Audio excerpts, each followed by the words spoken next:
Welcome back to News Bikes from the Pasco Herald. This is our deep dive into last week's news from February 9th.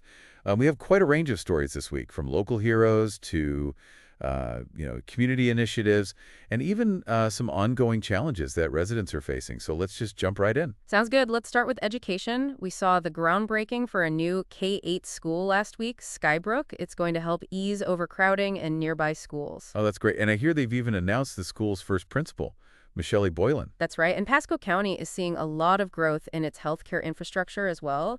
AdventHealth Wesley Chapel is adding 83,000 square feet, and they're renovating almost 9,000 square feet of space. This will boost their capacity from 169 licensed beds to 193, and there's even room for more growth. They're also adding some advanced capabilities, things like pulmonary and neurosurgery, new operating rooms, endoscopy suites, and advanced imaging. Wow, that's impressive. It sounds like they're really investing in the community. And what about Orlando Health? I understand they're also expanding in Wesley Chapel. Their new Wiregrass Ranch campus is set to open in 2026. It's a $300 million facility. They're starting with 102 beds, but the plan is to eventually expand to 300. They're partnering with Florida Medical Clinic, and there are plans for 2 medical office buildings on the campus as well. So a considerable investment in healthcare in the area. That's great news for residents. Now let's shift gears a bit to a topic that's been in the news for a while, the aftermath of Hurricane Milton. Even months later, we're seeing the lasting impact on some Pasco County residents, particularly when it comes to persistent flooding. Yeah, it's a really tough situation for some folks. Victor and Dorena Lemus, for instance, they live in Dade City, and they can't even access their property. Because of a flooded driveway, there was a pumping system that was supposed to help with the flooding in their neighborhood, but it was relocated and it's not working anymore. Oh, that's awful. And are there other residents facing similar issues? Unfortunately, yes. Michael and Kimberly Barnes, also in Dade City, they're having serious difficulties as well. The floodwaters are so bad that contractors can't even get to their home to make repairs. They've had to stay with friends while they figure things out. It's heartbreaking to hear about the challenges these families are going through. It sounds like there's a lot of confusion about who's responsible for fixing the flooding problem. You're right. The county, the city, and the Southwest Florida Water Management District, they're all involved in some way, but it's not clear who's ultimately responsible. Well, hopefully they can sort that out soon and get these families the help they need. Now let's move on to some crime and safety news. There was a frightening incident in Lutz last week involving a 63-year-old woman. Oh, yes, I read about that. She was driving on I-275 when she had a medical emergency, and it caused her to crash her car. Right. But after the crash, things took a really scary turn. Someone actually shot at her vehicle and then fled the scene. It's unbelievable. I know. The woman thankfully wasn't hit by the bullets, but she did have injuries from shattered glass. That's terrible. And on a similar note, the Pasco County Sheriff's Office is investigating several burglaries at the Milford Professional Center. One of the businesses that was hit was Honeybee Holistic Health. It's a family primary care office. Oh no, what did they take? Well, they got away with some medical supplies, a medical bag, a vacuum, and even their honeybee door knocker. A honeybee door knocker, that's so strange. Well, it sounds like the sheriff's office has their work cut out for them. Hopefully they can catch the people responsible. But it's not all bad news. We also had some heartwarming community initiatives last week. Oh, absolutely. Wheelchairs for Kids. They're a charity based in Tarpon Springs, and they organized this incredible trip to Gatorland for disabled children and their families. They covered the admission and snacks for everyone. That's so kind of them. It's wonderful to see organizations like that stepping up to support those in need. And speaking of making a difference, a longtime educator at Moon Lake Elementary was recognized last week. Her name is Andrea Maltese, and she was named an A-plus teacher. Oh, wow. That's a big honor. It is, and it's well-deserved. Ms. Maltese is known for her engaging teaching style and her dedication to her students. One of her former students, Kylie Whitfoth, spoke about the positive impact Ms. Maltese had on her life. That's lovely to hear. And we have another inspiring story from the education world. Eugene Scott, a maintenance worker for the Pasco County School District. He's been running an after-school program since the late 1980s. It's called This Is How We Do It. Wow, that's amazing. What does the program involve? Well, he provides music, dance, and food for the children. It really fosters a sense of community and camaraderie. It sounds like he's going above and beyond his regular job duties to make a difference in these kids' lives. It's truly inspiring. And on a similar note, the early intervention program at Lighthouse for the Visually Impaired and Blind is doing incredible work. They provide personalized support to visually impaired or blind children from birth to age 6. It's such an important program. It helps these children reach important developmental milestones. Absolutely. And I understand the program costs around $8,000 per year per child. Yeah, that's right. But thankfully, the Suncoast Credit Union Foundation recently donated $10,000 to the program. That's fantastic. It's great to see organizations supporting such a worthy cause. Now let's turn our attention to Newport Richey. They're embracing their history as a haven for movie stars in the 1920s. It's a fascinating part of their past. It is. Even though many of the mansions owned by these early celebrities are gone now, the city's connection to the Roaring Twenties gives us a glimpse into a bygone era of glamour and entertainment. I agree.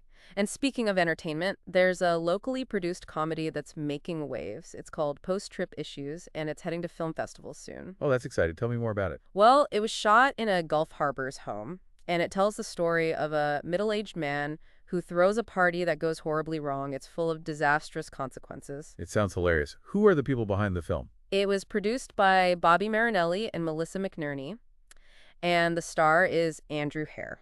I'll definitely be keeping an eye out for that one. And finally, let's wrap up with some local events. All right, this is the last week to catch the Florida State Fair. There will be fireworks, special events, and discounts on admission all week long. Sounds like a great way to spend a day. What else is happening? Tampa Bay is hosting a collard green festival. It celebrates the cultural significance and the versatility of this nutritious green. Collard greens, I love them. And for music lovers, we have some big names coming to town. Willie Nelson, Andrea Bocelli, and even soccer superstar Lionel Messi will be a performer. Wow, that's quite a lineup. There's something for everyone this week. It sounds like it's going to be a fun one. I think so, too. On a less positive note, there's been this concerning trend nationwide. Food recalls have been increasing. Oh, really? Yeah, it's kind of alarming. Between 2020 and 2024, food recalls went up by 15%, especially the ones they classify as Class I. Those are the products that pose a serious health risk. Wow, that is concerning. What's driving this increase in recalls? Well, foodborne contaminants are the main culprits, things like allergens and bacteria. Yuck. That's scary. Yeah, it's not great. And California seems to be particularly affected, both as a source of a lot of the recalled products and as a consumer base. Interesting. Well, let's hope things improve on that front. Now, in some local transportation news, I hear Pasco County is considering 2 major road projects to try to alleviate some of the traffic congestion. Yeah, they're looking at the Rangeland Blvd Extension and the Bexley Parkway Extension. The idea is that they would provide some alternative east-west routes. That makes sense. But are these projects a sure thing? Not quite. They're still in the early planning stages. They're having public workshops and doing studies, and neither project has secured funding yet, or a definite timeline. So it's still up in the air. Pretty much. The Rangeland Blvd Extension is estimated to cost around $120 million, and the Bexley Parkway Extension would be even more expensive, at about $130 million. Well, it sounds like they have a lot to figure out before those projects can move forward. Now let's move on to some news from the Newport Richey Police Department. They have a new team member, Scott Osartsuk. Ah, yes, I read about him. He's a retired law enforcement officer with 23 years of experience in Tarpon Springs. Right. So he's not exactly new to the field. Nope. His hiring is part of this growing trend, actually, of experienced officers returning to work after they've retired. Interesting. Yeah, it's becoming more common. And he'll be working alongside Robert Cochin, the new police chief, who also came out of retirement to take on the role. Well, it sounds like they have a lot of experience between the two of them. That should be a good thing for the department.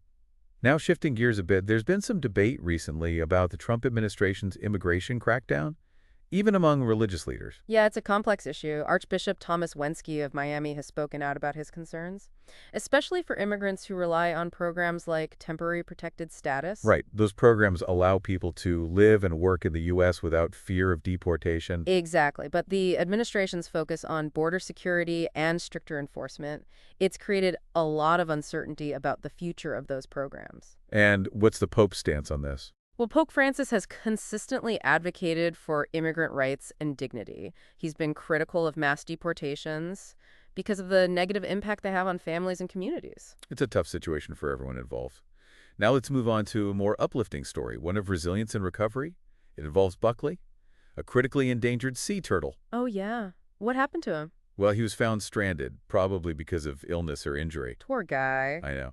He was taken to the Florida Aquarium's Sea Turtle Rehabilitation Center. I love that place. Me too. And thankfully, with the help of the professionals there and some contributions from a local businessman and a Verizon grant, Buckley was nursed back to health. That's fantastic. It is. And when he was released, they attached a satellite tag to his shell so they could track his movements.